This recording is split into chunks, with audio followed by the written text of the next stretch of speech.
And joining me now is Republican presidential candidate, Florida Governor Ron DeSantis. Governor DeSantis, thanks so much for joining us. So the final Des Moines Register poll, considered the gold standard for Iowa polling, shows you in third place, trailing Nikki Haley, more than 30 points behind Donald Trump. Your campaign has obviously focused so much attention and millions of dollars into Iowa. You've visited 99 counties. You spent most of your time as a candidate there. Last month, you said you were going to win in Iowa.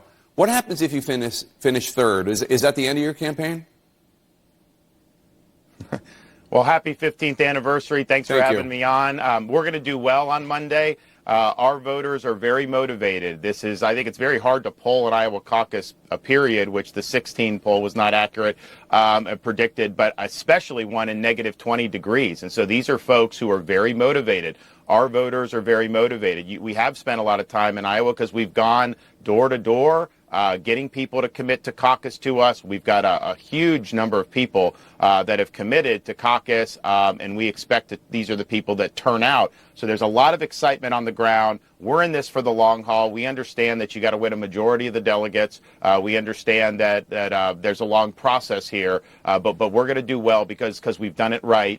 And our folks are going to turn out. And I think that anyone that tells you that they can model exactly who's going to turn out in the broader electorate, it's an unknowable. But I think with our folks, they're committed, they're going to be there, and we're going to have a good night.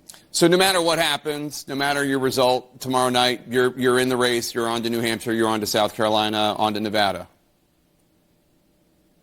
In fact, we have the day after, we're going to do a town hall on CNN in New Hampshire. Also do some events in South Carolina, and we will get to Nevada at some point. I'm participating in the caucus against Donald Trump. Nikki Haley is not, and so she can't win any delegates in Nevada. My view would be if you're in it to win it, you got to compete for every single delegate. And so especially when you have the proportional, you got to be out there. So yeah, we're going to be out there winning delegates in Nevada as well.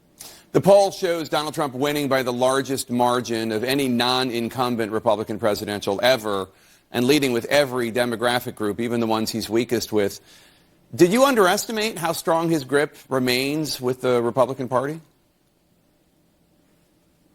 Well, look, they've set very high expectations for his performance on Monday, and I know the media has been saying that he was unstoppable and all this for many months now.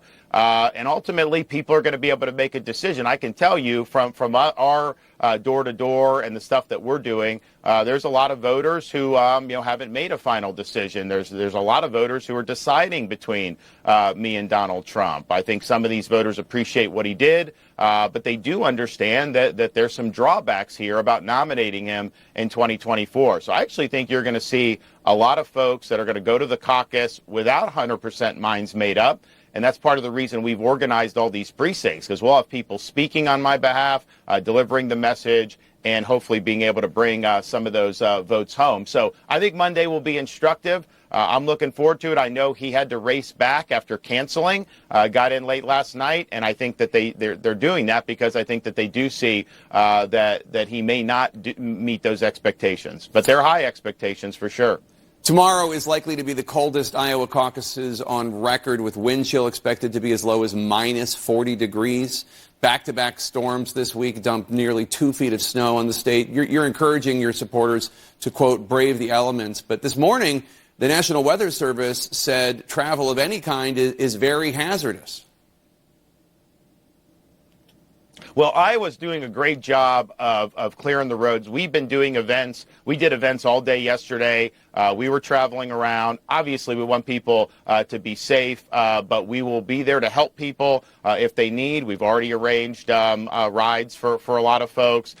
This is just something that's important. People want to be a part of this process. And what I've said is you're probably never going to have an opportunity to have your vote count more and pack more of a punch than in this Iowa caucus. Last time in 2016, I think there were 186,000 people that participated. A lot of people thought even before the weather there may be less this time. Now with the weather, it could be significantly less. So we're telling our supporters, you go out, you bring some friends and family. That is going to pack a big punch. Of course, be safe while you're doing it. But we have had events. We've had a lot of people coming to these events. And I think people are motivated. They want to participate in this process. It's kind of been been a long time coming, and now they can finally actually render the judgment, and it's not just going to be about what some of the pundits and whatnot think.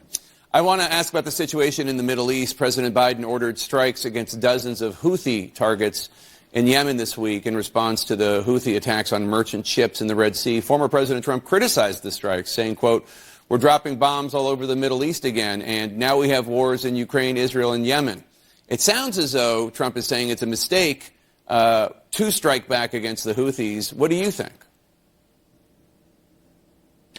Well, I remember when he was president, Jake, he did a lot of strikes against Yemen and against the Houthis. And so I don't know why, he that's a pretty strong record in terms of he did that very, very religiously. Look, I think we have every right to ensure that the sea lanes remain open. I'm a Navy veteran. It's one of the core missions of the U.S. Navy to have these malcontents be able to clog up international shipping. That has implications for our national security interests, our economic interests. I don't know what Biden's larger strategy is in terms of how he's engaging there. I've been critical of how he's handled the protection of our troops in other parts of the Middle East because I feel they've been able to take pot shots at our troops without really strong enough response that are deterring. But clearly, you can't let terrorist groups take over shipping through the Red Sea. That would have serious implications. The Department of Homeland Security said that a woman and two children drowned Friday night trying to cross the Rio Grande River coming from Mexico into the United States. The DHS says that Texas officials prevented Border Patrol agents from rendering aid. Are you okay with that? Well, I think the states should be able to enforce immigration law. I will empower the states to do that. The federal government down there has frustrated Texas's attempt to try to get people not to come across the border. And I think they'll say that was on the Mexico side, and maybe the facts will come out and that'll be clear one way or another. Obviously, it's an unfortunate thing, but I think what Texas is trying to do is set a standard so that people know that they're going to be turned away rather than let in. Under the Biden administration, they let them in, they give them a paper and release them to the interior of the country. That's not a deterrent from being able to come. If people know that they're not going to be able to get in, then that's a deterrent for people trying to come. Why would you want to pay a smuggler, a coyote, $5,000 when you're just not going to be able to gain entry in the first place? So I'd like to see the federal government do more to help Texas to stop the influx. And I think that would be better for everybody. And honestly, it would be safer for a lot of the people that are coming because they're going through things in Mexico with the cartels that are not good. And some of these people are being treated very poorly. Florida Governor Ron DeSantis, stay warm in Iowa and have fun out there. Thanks for joining us. Thank you. My next guest is no stranger to the Iowa caucus.